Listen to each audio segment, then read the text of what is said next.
Nung sinabi nga ni Joel Villanueva na wala siyang alam dyan, maniniwala na sana ako sa totoo lang. Kasi ano yan alive, di ba ganun siya no? Pero nung ni-research ko yan si Joel Villanueva, hindi pala ito yung first time niya na-involve sa ganyan. Meron siyang yung PIDAP sa 2008 sa Aaron Foundation. At doon, guilty talaga siya doon ng pagnanakaw. Nako. Sa ombudsman yung ombudsman mismo yung nag-guilty sa kanya. So, ibig sabihin, may meron ng record. Markado na to. Markado na pala yan. The Big V sa Radyo Pilipinas. Radyo Publiko, 738. Eto.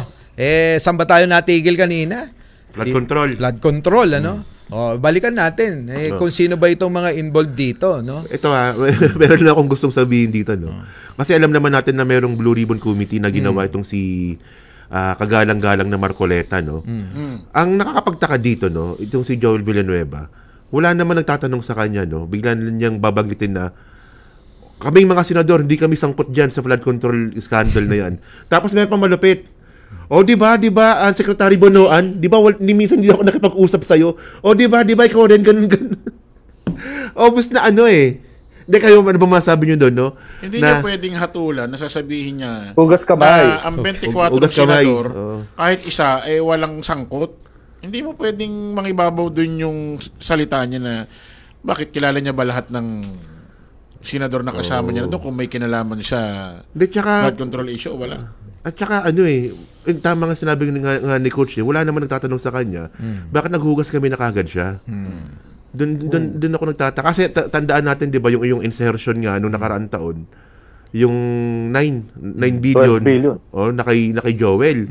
Tapos yung pinakamaraming problema sa flood control ngayon, sa Bulacan din. Tapos ngayon, may mga kumakalat pang picture ngayon, na yung kapatid ni Joel Villanueva, kasama yung DPWH na si Alcantara ba yun? Kasama. Alcantara, Huli na kayo sa balita kung yun lang yung alam nyo, yung kapatid. Yung alam ko't napanood ko, kasama na si Joel Villanueva. May bago, diba? Meron na, may bago.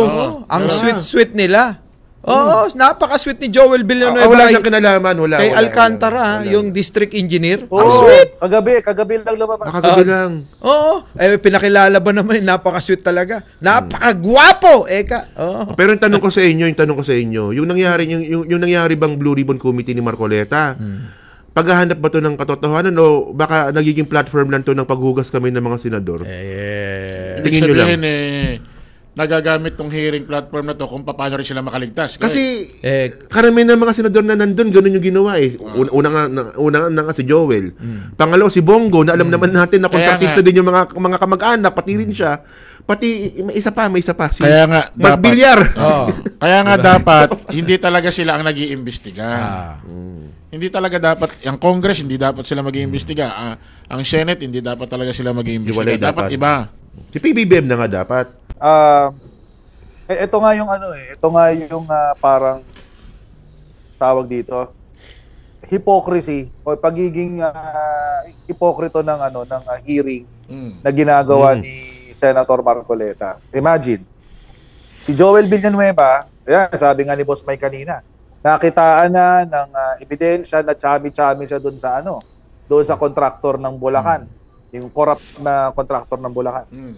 Si Mark Villar, na senador din, siya rin ay involved dun sa mga flood control projects. Kasi nga, nung nakaraang administrasyon, sa yung DPWH secretary, may 300 plus billion na flood control money na nawawala at hindi natin alam kung saan napunta. So, involved siya dun. So, ano ba talaga yung gustong gawin dito? Bongo pa, Coach, si Bongo. Binibigyan lang ba niya ng plataforma dito? Congressman, Senator na pala, sorry. Binibigyan lang ba niya ng plataforma yung mga kasama niyang senador na maghugas kamay o talaga bang sincero itong kanya investigasyon? Baka mali na, Coach, yung salitang hugas kamay. Yung salita na yun, baguhin natin. Tanungin natin sila. Ligo na. Baka naman binibigyan ng pagkakataon para linisin yung mga dumi nila at linisin yung pangalan nila sa taong bayan. Nangyayari nito, baka isisi lang lahat sa contractor, no? Yan na nga. Pwede talaga. Ililigtas nila yung sarili nila. Masasabi niya ba, itong panahon to, walang mga nagme-message sa mga kontraktor? Para-paraan, ano? Diba? Isi-sell stock lang naman sila ng mga politiko Tsaka nagtataka ako no? Meron ng investigasyon si Presidente.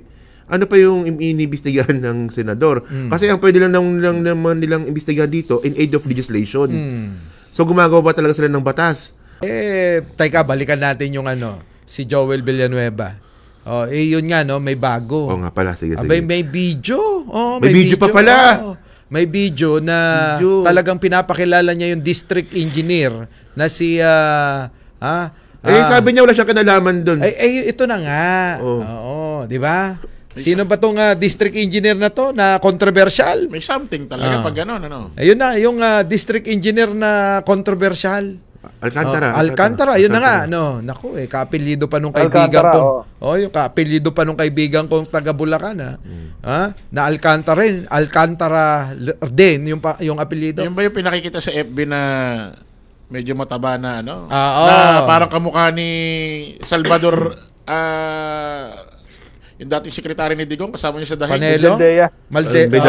Yun. Kamukha no? Medaldea. Kamukha ni Medaldea Pero hindi naman ho siya, no? Nililiwanag lang natin. Kamukha lang. Nung pinakilala niya, di ba sabi niya, nakakasuka. Galit na galit Ang daming mga sinabing mga salita si Joel Villanueva. Di ba? Na tila ba parang wala siyang kinalaman, inosente. May lumabas na video. Bakit yung controversial na district engineer dyan sa Bulacan na tila ba yan yung parang kumakamada? Kasama mo? Kilala mo? At talagang ang sweet mo sa kanya. Sabi niya eto na. Si District Engineer Alcantara, napakagwapo. Sabing ganun Boss Mike, di na ako magtataka kung si Senador Joel Villanueva nagdi-deny walang alam. Si Jesse Escudero, hindi na ako magtataka bakit nagdi-deny wala rin siyang alam. Mismo taga DPWH na sekretary, wala rin daw siyang alam. Lahat sila. Isipin mo, ikaw na sekretary dyan, wala ka pa rin alam. Si Coach. Coach. Sorry. Singit ko lang. In fairness, si DPWH Secretary, pinagtanggol ni Jinggoy Estrada. Nagulat ako doon. Diba? Sabi niya, baka sa sobrang dami ng regional office, baka hindi raw talaga umabot sa kanya. Ang problema kasi doon, Boss Chris, Boss Mike, Boss Take, ang problema kasi doon, ikaw yung big boss dapat nag-random audit kasi. Yes. Ito pa ako, madagdag ko lang Yung 220 meters na haba ng kanal doon sa Bulacan, na binadgetan ng 55 million para gawa ng flood control. Walang hollow blocks kahit isang piraso, walang kahit isang araw na gumawa, kahit isang tao walang nagpala doon. Pero mayroong report sa DPWH, ang contractor, na 100% completed na yun. Tapos na. Ibig sabihin wala ka man lang bang pinapuntang taga DPWH doon sa site para ma-confirm na tapos na? Natotoo ba tong report? Ganun ba kayo kaiingot? Ayun na nga yun. Ganun ba kayo kaiingot dyan? Parang inaano nyo yung taong bayan, parang pinaglololokon nyo ba? Ayun na nga yun Dapat yung district engineer yung nag-i-inspeksyon. Di ba? Tulad nito. Right. Hindi. Pero ito madagdag ko lang nung sinabi nga ni Joel Villanueva na wala siyang alam diyan. Maniniwala na sana ako sa totoo lang kasi yan alive, di ba ganun siya Pero nung ni-research ko yan si Joel Villanueva, hindi pala ito yung first time niya na-involve sa ganyan. Meron siyang yung PIDAP sa 2008 sa Aaron Foundation. At doon, guilty talaga siya doon ng pagnanakaw. Nako? Sa ombudsman yung ombudsman mismo yung nag-guilty sa kanya. So, ibig sabihin, may meron ng record. Markado na to. Markado na pala yan. May bahid. Tapos yung malupit dito, syempre, sabi ng ombudsman, dapat si Joel Villanueva dismiss. Sinabi talaga pwede yung research yan Pero ang nangyari dito, hindi pala wala palang ganung batas na pwedeng ipa-dismiss ng ombudsman yung senador. Dapat pala kasuhan dito sa ethics. So kaya hanggang ngayon pala, senador pa rin po siya. So JIL nga, Joel is Joel is Lord. Joel is Lord. Baka magkamali tayo. Pero pero pa, na-police din pala. Na-police siya. May napolis pa pala siya. So, ibig sabihin, may kwento na pala sa... So, hindi ito yung first time niyang na-involve sa ganyan. Sa ganyang mga gawain. Oo. Nako. Di ba? May bahid na pala. Oo. Yung mga ginagawa niya ngayon, parang inosenteng-inosento, no? Pagka nagsasalita, tila ba parang walang kinalaman. Natatawa pa nga ako sa isang video niya, isang privilege speech niya sa Senate. Sabi niya, Your Honor, ako'y nasasaktan dahil after magkape ng ating mga kababayan sa Bulacan, susulong sa bahay. Sabi ko, grabe pala ka-concern nito si Joel Villanueva sa mga taga-Bulacan. Nakakatouch. Parang ang sarap, Parang si Marcoleta may hawak na martilyo, no? Parang ang sarap magpa-convert sana, no? Convert tayo sa kanya, no? Concern, Di ba? Andiyan yata si Coach, nagbalik na. Coach! Hindi ka marinig. Pasensya na. Ayan na, okay. Oo, nawalan na akong signal, pasensya na. Sige po, tuloy lang po, nakikinig ako. Hindi, tsaka bukod kay Joel, tsaka kay Mark Villar na may ingay. Yung nakakapagtaka naman dito, si Cheese nag-ingay din di ba? Meron pa yan si Bongo rin. Nagsalita rin si Bongo na ay oo, tama. Isa rin to. Di ba meron din siyang privilege speech, di ba? Parang nakakapagtaka, di ba? Kung sino pa yung mga may ingay, sila pa yung parang may sabit. Defensive ka. Defensive pa. Di ba? Kasi si Bongo, alam naman natin, si LTG, di ba? Si LTG Builders tsaka Alfredo Builders. Hanggang ngayon nakakakuha pa rin pala ng proyekto yan. Hanggang ngayon pala. So, para sa akin, bakit ganun? Kung sino pa yung mga taong involved sa flood control, sila pa yung nagsasabing wala kami kasalanan. So, ibig sabihin, para sinasabi mo, pinauuna na nila ang sarili nila, wala silang kasalanan, no? Oo. Kahit yung investigasyon hindi pa sila natutumbok. Inuuna na nila sarili nila. Dinatamaan din pala, no? At saka walang nagtatanong kasi. Okay lang sana sumagot. Okay lang sana. Sinabi ni Marcoleta, ikaw, Senator Joel Villanueva, may alam ka ba dito?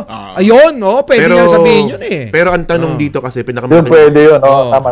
Pero pinakamalaking tanong kasi dito, ako kasi napansin ko talaga sa Senado, meron silang unwritten law na respetuhan ang tanong ba dito, kaya bang nilang sagasaan yung kapwa nila senador?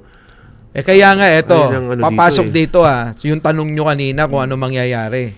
Kapag walang nanagot dyan, yun na yun. Yun na yung kasagutan. Yung tinanong mo na yan, yan may kinalaman yan doon sa privilege speech ni Senador Lacson na handa silang banggitin kung sinong mga official ito. Kasama na gobyerno. Sana nga mangyari yun. Pero, yung mga taong yun, handa bang sagutin ang kanilang, siyempre, andyan na yung death threat, andyan na yung kanilang buhay, pamilya.